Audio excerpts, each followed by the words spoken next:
Bonsoir à toutes et à tous, ravi de vous retrouver pour ce nouveau journal sur TV Vendée en ce jeudi 27 novembre. Voici les titres que nous allons développer. Améliorer la prise en charge des jeunes patients aux urgences, c'est l'objectif du centre hospitalier départemental qui a mis en place un nouveau parcours pour les enfants hospitalisés.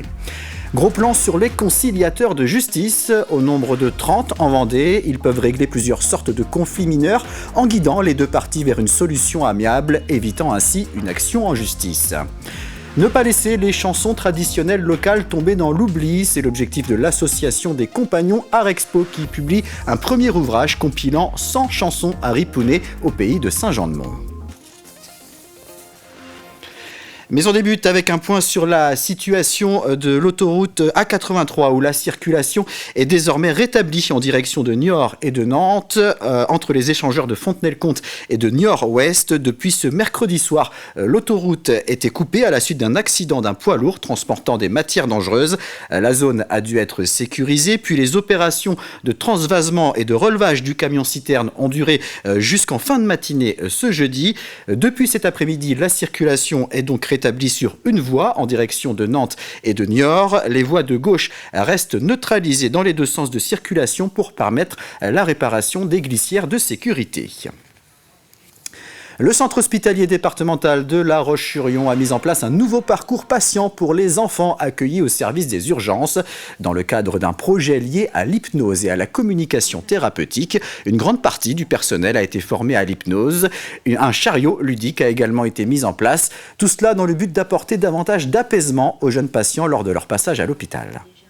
Pour les enfants, la mise en place de ce chariot ludique pour leur créer ce contexte de soins semblait extrêmement important. C'est quelque chose qui se pratique ailleurs aussi, bien entendu. Le fonds de dotation de l'hôpital a participé au financement de la structure chariot et l'association des petits doudous lyonnais a financé le contenu en fait, du chariot et tous les jeux qui sont dedans. Donc c'est un double partenariat qui permet d'aboutir à ce superbe objet qui va permettre aux enfants et aux familles de bénéficier d'un contexte de soins adapté et serein.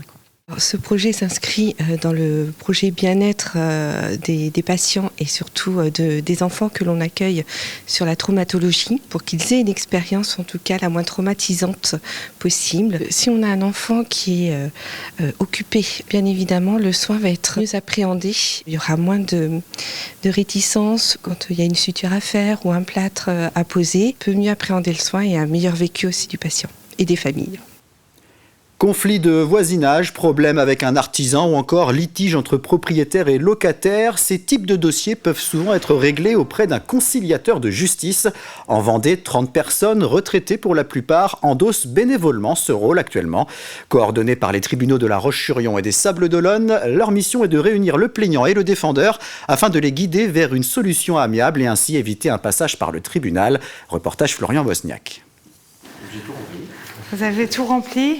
Comme tous les mardis, Yvette tient sa permanence au premier étage de la mairie annexe de Saint-André-d'Ornay. Retraitée, elle est désormais conciliatrice de justice depuis 3 ans, une mission qui lui tient à cœur. Ce qui est important de dire, c'est que les conciliateurs ne sont pas avocats, ne sont pas magistrats, ni experts juridiques.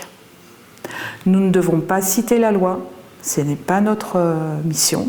Nous sommes là pour aider les deux parties à trouver une solution et dans un litige qui les oppose. Problème de voisinage ou encore droit de la consommation. Ce matin-là, c'est Alban qui a rendez-vous avec Yvette pour un contentieux avec un artisan.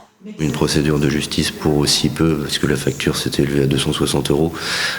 L'enjeu en vaut pas trop la chandelle, donc je me suis dit faire appel à un conciliateur de justice avant tout, essayer de débloquer la situation pour essayer d'avancer sans la justice. Chaque année, ce sont 1000 à 1500 demandes de conciliation de justice qui sont traitées sur le territoire du tribunal de La Roche-sur-Yon, une coordination que gère la vice-présidente Anne Bazier. On sait qu'il y a à peu près la moitié de ces dossiers qui vont arriver à leur terme, puisqu'il y a des dossiers qui vont s'arrêter. Il y a une des parties qui ne vient pas, qui ne répond pas aux appels. Sur la moitié de ces appels qui vont arriver jusqu'à leur terme, on va avoir à peu près la moitié qui vont donner lieu à une conciliation. C'est un signe très engageant de dire vous n'avez rien à perdre à aller en conciliation.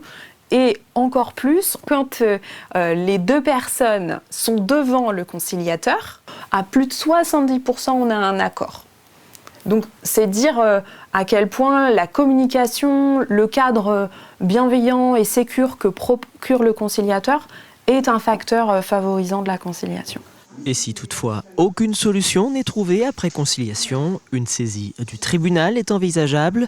Vous n'avez cependant à cette étape plus la décision entre vos mains. Une pièce de théâtre pour mieux comprendre le métier et le rôle d'un mandataire judiciaire. C'est le projet qui est né du travail en commun des 4 services tutélaires de Vendée, l'ADAPI-ARIA, l'ATHM, l'AREAMS et l'UDAF. Tous travaillent dans le domaine de la protection juridique des majeurs en assurant un accompagnement de personnes dont les facultés sont altérées afin de préserver leurs intérêts et de garantir leurs droits. Dans le cadre d'un appel à projet national pour améliorer et moderniser ce secteur, ils ont donc sollicité un metteur en scène en charge de créer un spectacle présenté devant des personnes sous tutelle ou sous curatelle. C'est un métier qui est passionnant quand même. La difficulté, c'est que le rythme est intense. Chaque mandataire accompagne entre 55 et 65 personnes, voire plus quand c'est des personnes qui sont en établissement. C'est un métier qui est vraiment très très varié. Parce qu'on va travailler sur la santé, on va travailler sur l'argent, on va travailler sur la mort, on va travailler sur la relation avec la famille. Enfin, c'est tous les sujets du quotidien qui peuvent toucher tout le monde, qu'on soit en situation de handicap ou pas, qu'on soit âgé ou pas. Ça, c'est une pièce qui a été écrite sur le métier de mandataire judiciaire. Ça s'appelle Un si beau métier. Et c'est une pièce qui a été écrite suite à la demande de Marilyn Foucault, qui est mandataire judiciaire auprès des personnes majeures. Et elle m'a demandé d'écrire une pièce sur son métier. Donc moi je travaille toujours comme ça, on me raconte les histoires, des anecdotes, des choses très concrètes, ce qui fait de la matière pour que je puisse écrire une pièce de théâtre, souvent avec un fond humoristique quand même, une forme humoristique et un fond sérieux, on va dire. Le premier salon du tourisme d'affaires en Vendée a eu lieu ce mardi à La Roche-sur-Yon, intitulé Vendée Meetings. Il avait pour objectif de présenter à des entreprises vendéennes, mais aussi de toute la région, différents lieux proposant des offres d'affaires. Près de 200 personnes y ont participé. Le tourisme d'affaires est un secteur en plein développement. Il permet notamment d'apporter aux professionnels du tourisme une activité supplémentaire hors saison. Aujourd'hui, dans l'hôtellerie, la clientèle affaires représente un tiers des nuitées annuelles. Donc c'est quand même une clientèle importante. Vendée Expansion soutient cette filière et c'est la raison pour laquelle on organise ce premier salon du tourisme d'affaires en Vendée, le salon Vendée Meetings. Ce salon, il a pour objectif de créer du lien avec des futurs clients, de faire découvrir l'ensemble, la diversité de l'offre affaires en Vendée, parce qu'effectivement on a de très beaux lieux, des lieux de petite capacité, mais des lieux pouvant accueillir jusqu'à 3000 personnes. La pratique de la pêche a le vent en poupe auprès des plus jeunes, plus 15% de pratiquants ces dernières années dans la région. Une dynamique qui a poussé la Fédération de pêche de la Vendée de renouveler l'opération Junior Fishing Tour lancée l'an dernier. Il s'agit d'une compétition de pêche au leurre en itinérance pour les enfants et adolescents de 10 à 17 ans. Plusieurs dizaines de participants étaient réunis le week-end dernier au plan d'eau du Plessis-Bergeret à La Ferrière. Là, le principe de cette compétition, c'est que les jeunes qui font les 2 manches intègrent ce circuit et vont jouer au titre aussi de champion de Vendée dans les 2 catégories, junior et espoir. Et c'est les 3 premiers de chaque catégorie pour défendre les couleurs de la Vendée sur les manches régionales qui auront lieu le 6 et 7 juin. Et cette année, on a la chance, nous, Fédération, d'accueillir la manche ici, également au Plessis, au printemps prochain.